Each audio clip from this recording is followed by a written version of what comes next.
Bom, aqui a questão do hino da França, Marseillaise, né? Esse hino que toca aí na Copa do Mundo. Então, na verdade, esse que aparece na Copa, que é o conhecido, né? É a última estrofe do hino da França, que parece que ele é bem grande, parece que é até maior do que o do Brasil. Então, esse Les Enfants de la Patrie, de Jour de Glória Rêver, esse que toca, que a gente conhece, seria então a última parte do hino, né? E é interessante que ele foi feito aí ali na Revolução Francesa, então ele expressa ali o interesse da ascensão da classe capitalista, né, para derrubar os últimos barreiras do regime feudal e tal. Então, a letra do hino, ele se afina com a Revolução, que ela é a Revolução Capitalista, a Revolução Burguesa, e fazendo o contraponto contra o sistema feudal, né? E a coisa da nobreza, né? A crítica, o choque de classes, o choque de interesses, o choque político, a nova ascensão econômica, que era geralmente o regime do capitalismo. Então, até a questão do hino do país, né, ele se conjuga com a situação política, né, com a realidade política. É uma coisa assim cultural, né, interessante, significativa, né? Então, o texto aqui dessa última estrofe, né, Les Enfants de la Patrie, quer dizer, os filhos da pátria, era um comunicado aos franceses, né, a massa. Esse comunicado é feito por uma classe dominante que estava chegando no poder, é lógico, manobrando o grupo social, né? O povão. Le jour de gloire, de glorie, est arrivé. Quer dizer, o tempo de glória é chegado. Então, a subida, né, da burguesia no poder, tomando efetivamente, derrubando o sistema feudal, a nobreza, né, aqueles conceitos da Idade Média. E aos armes, citoyen, formez vos bataillons, quer dizer, incitando a massa, quer dizer, que as armas, os cidadãos armados formam seus batalhões, é uma forma de pregar realmente a guerra civil que aconteceu lá. A queda da Bastilha foi uma guerra civil, né? Mas foi necessário que os poderosos, né, fizessem essa manipulação para que o povo acreditasse no ideal de igualdade, fraternidade e liberdade, que ia ser diferente da Idade Média, que não tinha nada disso, né? Era uma exploração dos nobres, da igreja, né, explorando a massa, e a Revolução Francesa daria liberdade. A massa ia se libertar desse jugo, né, da nobreza e tal, e ia ter uma vida muito melhor.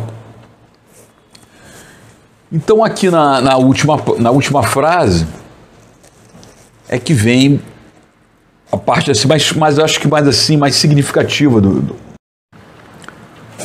Então, ela diz o seguinte: Quand sang impur abreu nos silons. Significa o seguinte: quanto sangue impuro será derramado.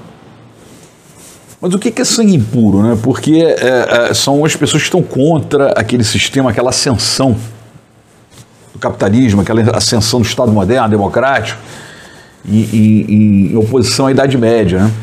Então, na luta do capitalismo com a nobreza. Porque os nobres diziam, né, na sua ideologia, na sua teoria, na sua conceituação, que eles tinham sangue azul.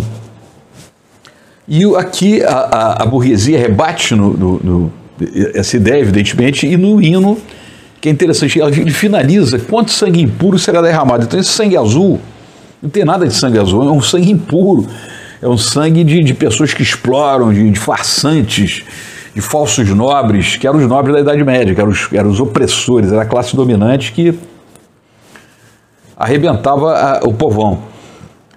Então, esse sangue azul, ele se transforma aqui num sangue impuro. Quer dizer, isso aqui é um fora, né, que a burguesia dá na nobreza. Vocês são nobres de coisa nenhuma, vocês são nobres para vocês. Mas para a sociedade, para nós, vocês têm um sangue impuro, vocês não valem nada. Então, como é curioso, né, é que o sistema de poder, né, quando ele ascende economicamente, politicamente, ele não só ele toma conta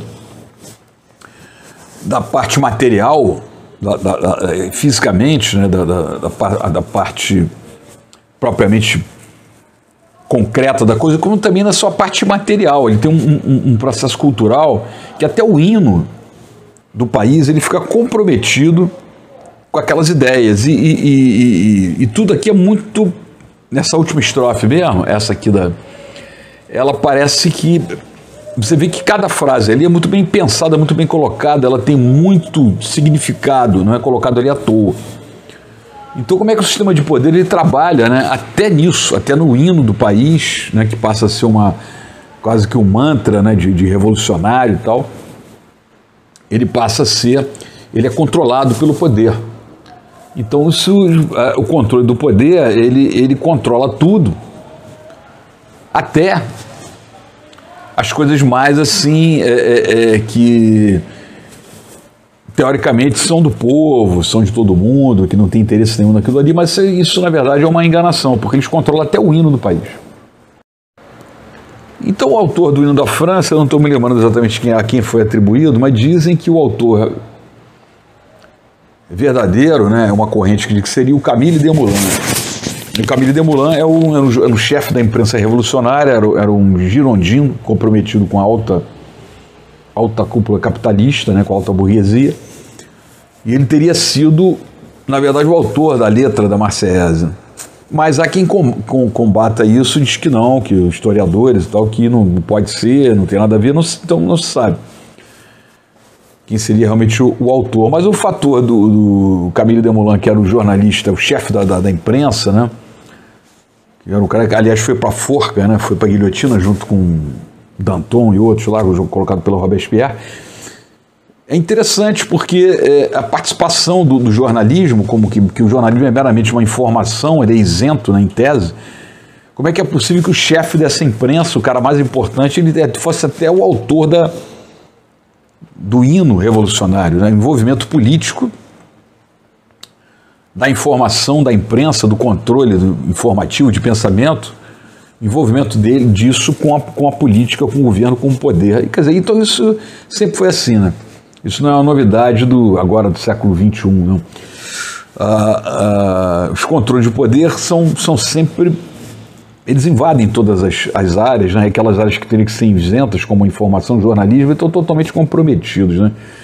E é um fato assim, interessante, mesmo que se levante a hipótese, mesmo que não seja verdadeira, do Camille Desmoulins, que era o chefe da imprensa revolucionária, que era mais comprometido no jornalismo com a alta burguesia, né? Porque a revolução foi muito estratificada, pequena burguesia, média, e os lá de cima eram girondinos ligados o Camille Desmoulins ligado a eles. Interessante que ele possa ter sido até o autor da Marseillaise. Camille Desmoulins, que foi chefe da imprensa girondina revolucionária.